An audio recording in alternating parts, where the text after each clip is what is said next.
这个世界只有一种病，它叫不自由和穷。我们现在全占了。中共政府长期的严厉封控引发民怨。24号，网络热传多段影片，重庆男子当街怒斥政府防疫措施有问题，却不敢承认错误。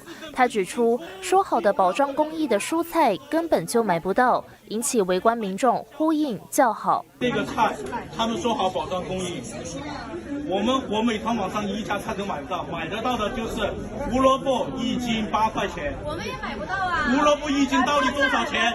我问一下，正常的胡萝卜1斤应该多少钱？最多4块。2块多。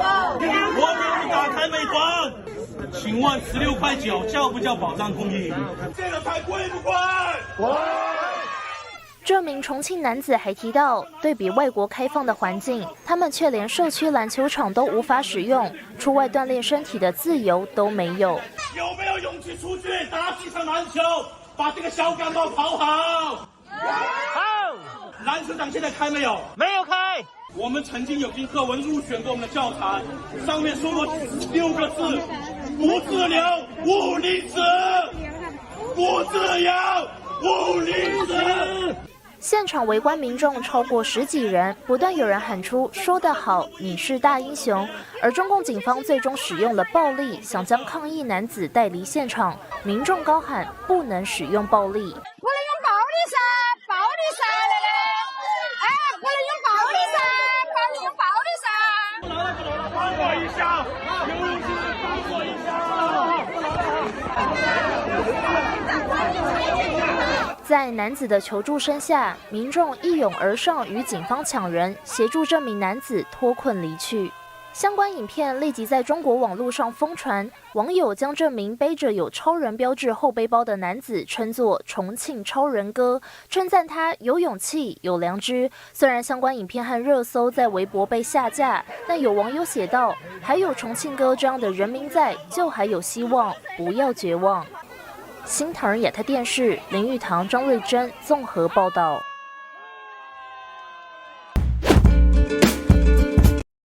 这份评估报告指出，中共2013年发起的“一带一路”倡议，表面上伪装成全球发展和投资，实质上是掠夺性的，在全球扩大其影响力，为中共军事力量部署奠定基础。报告揭露，北京已与147个国家签署了“一带一路”的合作文件。2005年以来，在全球投资2兆3000亿美元。欧洲的德国、英国、意大利、希腊、匈牙利等国家都受到影响。德国让中共并购汉堡港一个码头营运商的股份，就是其中一例。此外，中共提供的融资和投资，让许多国家掉入债务陷阱，还通过侵入式技术在各地制造技术依赖。比如从2012年到2020年，吉布地获得了中共140亿美元的投资和贷款，相当于其国内生产总值的70%。中共的半导体产业政策也瞄准了欧洲和英国，华为与法意晶片制造商意法半导体合作，共同设计移动和汽车相关晶片，最终在美英政府的干预下被制止。中共还造成恶意影响和政治干预，包括压制对中共侵犯人权的批评，威胁各国政府与台湾断绝外交关系等。麦考尔呼吁拜登政府采取全面行动，追究中共的责任。新唐人电视台记者李梅、陈倩综合报道。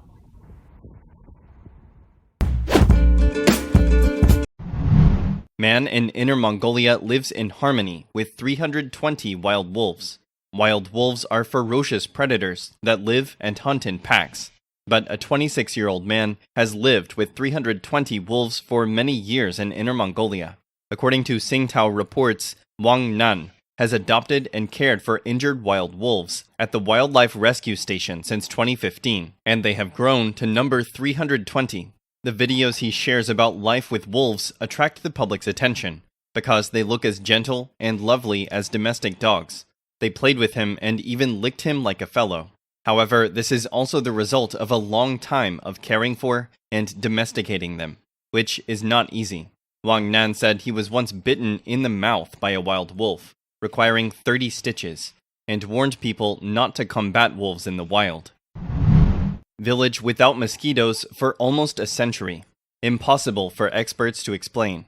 Located on a hill 2,300 feet or 700 meters above sea level in Fujian province, China, Dingbuling village has unique architecture.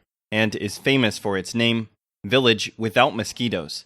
According to Chinese media, a lush forest around the village has many ponds and scattered lakes, an ideal environment for mosquitoes to flourish. But strangely, more than 100 years have passed, and Ding Wuling has not experienced the appearance of this small, blood-sucking creature. Some people think that the reason why mosquitoes can't live and thrive in this village is because of the local people's habit of collecting garbage and burying it on the hillside near the village. However, so far, scientists have yet to be able to give a specific reason for this phenomenon. The beauty of the carpet of yellow leaves woven from the 1,000-year-old ginkgo tree. A more than 1,000-year-old ginkgo tree in Xi'an City, Shanxi Province, China, attracts tens of thousands of visitors annually due to its unique beauty. Towards the end of autumn and early winter, the ginkgo trees shed their leaves, forming a giant yellow carpet. According to Chinese media, this ginkgo tree was planted during the Tang Dynasty, from 618 to 907, and is up to 1,400 years old. The tree has gradually become famous because of the many eye-catching photos of the golden color it gives to the ancient temple of Guanyin. A netizen nicknamed Dmitry Martovsky even commented, "Nature is the best artist. It's kind of a miracle. Wish I could see it with my own eyes." However, this ginkgo tree is also facing harsh climate conditions in China. Hopefully this ancient tree will continue to exist and give wonder, peace, and joy sustainably over time. Two of the wealthiest businessmen in Yunnan province, whose company's market value exceeds 100 billion yuan, $14 billion, were suddenly placed under house arrest by China's public security agency. The South China Morning Post reported that two executives of Chinese lithium battery components maker Yunnan Energy New Material Company were held under residential surveillance. The firm issued a filing to the Shenzhen Stock Exchange on November 21st, which read, "The company was informed on November 20th that Chairman Paul Xiaoming Li and Vice Chairman Li Xiaohua has been placed in residential confinement at a designated residence by the police due to related matters." According to Forbes China Rich List 2022, Paul Xiaoming Li, or Li Xiaoming, is the richest businessman in Yunnan province and ranked 66th in China with a net worth of $4.8 billion.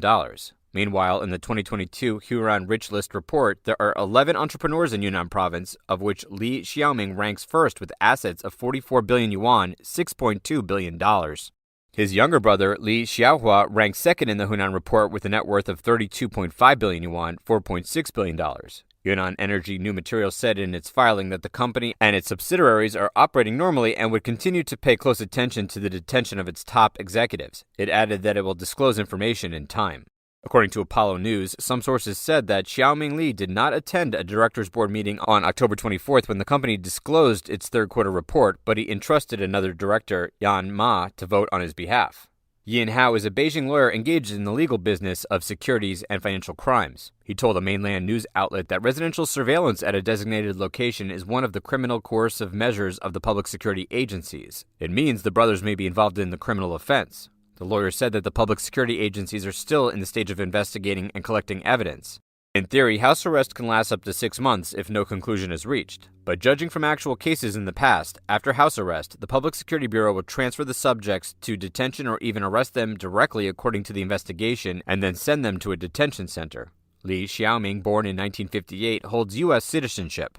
After graduating from the University of Massachusetts in 1992, he returned to China in 1996.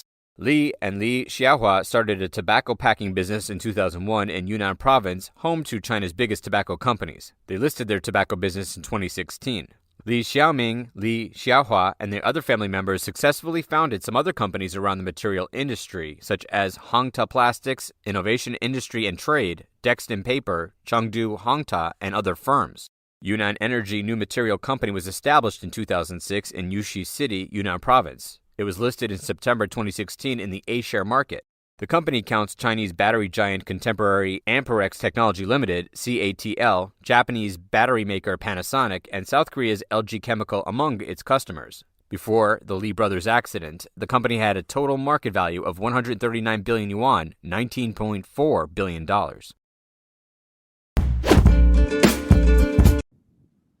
中共中央总书记、国家主席习近平25号上午在人民大会堂北大厅举行仪式，欢迎古巴共产党中央委员会第一书记、古巴共和国国家主席米格尔·迪亚斯卡内尔·贝穆德斯对我国进行国事访问。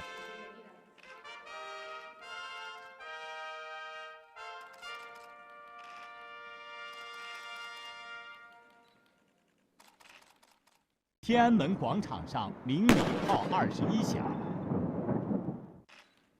习近平主席夫人彭丽媛、中共中央政治局委员、国务委员王毅、中共中央政治局委员、全国政协副主席何立峰等出席欢迎仪式。陪同迪亚斯卡内尔访华的有主席夫人、古共中央政治局委员、外交部部长、古共中央委员、副总理、经济和计划部长等。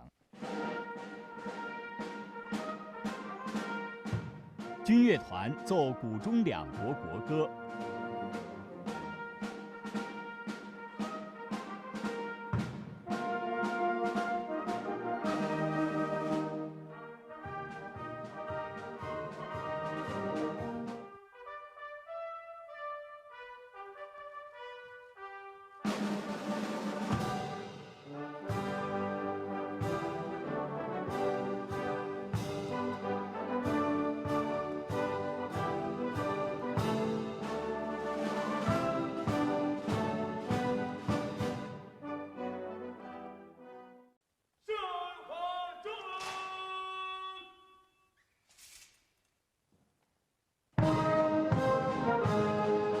迪亚斯卡内尔在习近平陪同下检阅中国人民解放军仪仗队。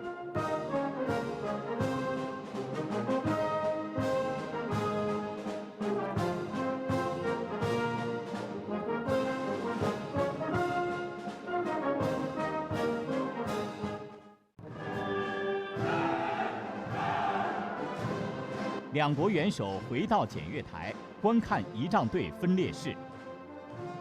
迪亚斯卡内尔是应习近平的邀请，对我国进行国事访问的。